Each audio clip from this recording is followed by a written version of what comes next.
আসসালামু আলাইকুম। সকাল ৯টা বেজে ৩০ মিনিট। আজ সোমবার। বাংলাদেশ বেতার কক্সবাজার। স্থানীয় খবরে স্বাগত জানাচ্ছি S M Jasim. Corona virus প্রতিরোধে সচেতনতা বাড়াতে সমুদ্র সৈকতে প্রচারণা কার্যক্রম চালিয়েছে জেলা প্রশাসন। গতকাল বিকেলে সৈকতের পাটুয়ারটেক এলাকায় পর্যটকদের মাস্ক পরায় উৎসাহিত করতে মাইকিং সহ বিভিন্ন রকমের প্রচারণা চালানো হয়। জেলা প্রশাসনের সহকারী কমিশনার ও এক্সিকিউটিভ ম্যাজিস্ট্রেটের নেতৃত্বে পরিচালিত এই কার্যক্রমে টুরিস্ট পুলিশ, বিচ কর্মী সহ সংশ্লিষ্টরা উপস্থিত ছিলেন। এ সময় করোনা সংক্রমণ বিস্তার রোধে স্বাস্থ্য বিভাগের জারিকৃত নির্দেশনা মেনে চলা ও দূরত্ব বজায় রেখে সৈকতে ভ্রমণেরও পরামর্শ দেওয়া হয়। এছাড়া হোটেল, রেস্তোরাঁ, স্থানীয় পরিবহনেও মাস্ক পরতে উৎসাহিত করছে জেলা প্রশাসনের একটি টিম। কক্সবাজার থেকে ছেড়ে আসা ঢাকাগামী কক্সবাজার এক্সপ্রেস ট্রেনটির ইঞ্জিন বিকল হয়ে ঈদগাঁও ইসলামাবাদ স্টেশনে দীর্ঘ ৩ ঘন্টা সময় আটকা পড়ে। এতে দুর্ভোগে পড়ে ঢাকাগামী পর্যটক। গতকাল দুপুরে ঢাকা কক্সবাজার রুটের ইসলামাবাদ স্টেশনে ট্রেনটি আটকা পড়ার বিষয়টি জানান আইকনিক স্টেশনের ম্যানেজার মোহাম্মদ গোলাম রব্বানী। ২৩টি বগি সম্বলিত ট্রেনটির ইঞ্জিনের মোটর পড়ে যাওয়ায় এই দুর্ঘটনা ঘটেছে বলে জানান তিনি। ট্রেনে ৮ শতাধিক যাত্রী ছিল। চট্টগ্রাম বিভাগীয় রেলওয়ের ব্যবস্থাপক এবিএম কামরুজ্জামান বলেন, বিকল হওয়া ইঞ্জিনটি সরিয়ে নতুন ইঞ্জিন সংযোগের পরই কক্সবাজার এক্সপ্রেস ট্রেনটির ঢাকার উদ্দেশ্যে রওনা দেয়। পবিত্র ঈদ উল আজহা পরবর্তী মহেশখালী উপজেলার বড় মহেশখালী ইউনিয়নে গ্রাম আদালত পরিচালনা করা হয়েছে। গতকাল দুপুরে স্থানীয় ইউনিয়ন পরিষদ মিলনায়তনে চেয়ারম্যান শাহ আম এনায়েতুল্লাহ বাবুল এই আদালত পরিচালনা করেন।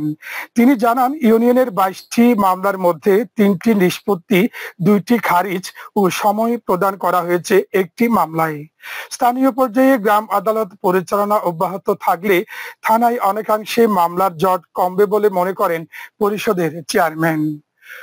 রাম উপজেলার ঈদগড় ইউনিয়ন থেকে একটি দেশীয় অস্ত্র সহ ১২ মামলার আসামি কলিমুল্লাহকে আটক করেছে পুলিশ। গতকাল ইউনিয়নের পানিসাগুনা এলাকায় অভিযান চালিয়ে তাকে আটক করা হয়। গ্রেপ্তার কলিমুল্লাহ প্রকাশ কল্লাইয়া একই এলাকার নুরুল হকের ছেলে। রামু থানার ভারপ্রাপ্ত কর্মকর্তা তৈবুর রহমান জানিয়েছেন, কলিমের বিরুদ্ধে ডাকাতি, অস্ত্র আইন সহ বিভিন্ন ধারায় একাধিক মামলা রয়েছে। এই ধরনের অভিযান অব্যাহত থাকবে বলেও জানান তিনি। উখিয়া উপজেলার বালুখালী ফ্রেন্ডশিপ হাসপাতালের সামনে থেকে অপহরণকৃত ২ রোহিঙ্গাকে উদ্ধার করেছে আর্মড পুলিশ ব্যাটালিয়ন এপিবিএন।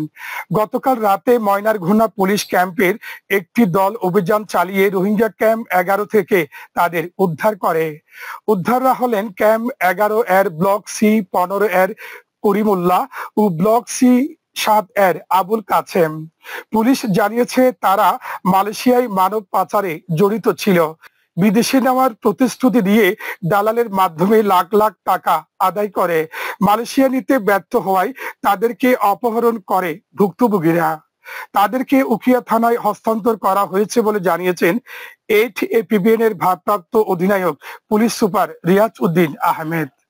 আবহাওয়া এখন জানিয়ে দিচ্ছি বাঁকখালী নদীর মোহনা ও সংলগ্ন এলাকার সামুদ্রিক জোয়ার ভাটার সময়সূচি। আজ জোয়ার শুরু হয়েছে সকাল ৭টা ২৬ মিনিটে, চলবে দুপুর ১টা ৪৭ মিনিট পর্যন্ত। ভাটা শুরু হবে দুপুর ১টা ৪৭ মিনিটে, চলবে রাত ৮টা ১৬ মিনিট পর্যন্ত। সবশেষে পর্যটক বার্তা। পর্যটন নগরী কক্সবাজারে আগত ভ্রমণ পিয়াসুদের সাগরের পানিতে নামার পূর্বে সাবধানতা অবলম্বন করার জন্য অনুরোধ করা হচ্ছে।